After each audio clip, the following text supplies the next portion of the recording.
আজকে আমি আবার অরুণ আইসক্রিমের 10 টাকা দামের একটা নিউ ফ্লেভার ট্রাই করলাম। তো hello friends, welcome to my channel. Oats খেয়ে রেডি হয়ে বেরিয়ে পড়লাম কলেজে যাওয়ার জন্য।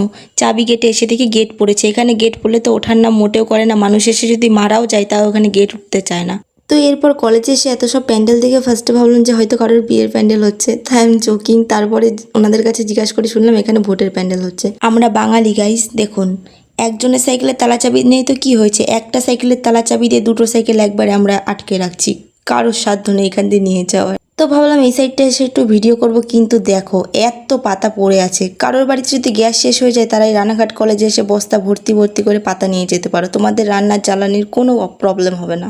তো এরপর লোকেশন চেঞ্জ করে চলে আসলাম এই পাশে। এইখানে এসে তো আমাদের একটা বড় মিস্টেক হয়ে গেল।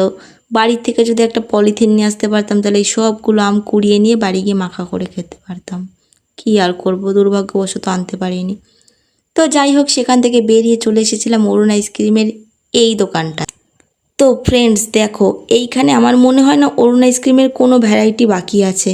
তো সব দেখে ফাইনালি আমরা নিয়ে নিলাম 10 টাকা দামের এই ফ্লেভারটা, বিকজ উই আর গরিবস। কারণ আমাদের কাছে অত টাকা নেই, এই জন্যই কমাটাই আমরা খেলাম, কিন্তু এটা খেতে ছিল অনেক টেস্টি। যাই হোক, ফাইনালি বাড়ি চলে আসলাম। আজকে তো খেয়েছিলাম আগের দিন বড়মা বাড়ি থেকে আনা এঁচোড়ের তরকারি, মোচা আর কচুর শাক। এরপর সকালে খাবার রেডি করেই দেখি বাইরে ঝমঝম করে বৃষ্টি নেমেছে। আজকের ঘুমটা তো বেশ ভালোই হবে। তো তারপর রাতের বেলা লুচি আর মাংস দিয়ে আজকে ডিনার সারলাম। তো আজকের ভিডিও পর্যন্ত, বাই বাই।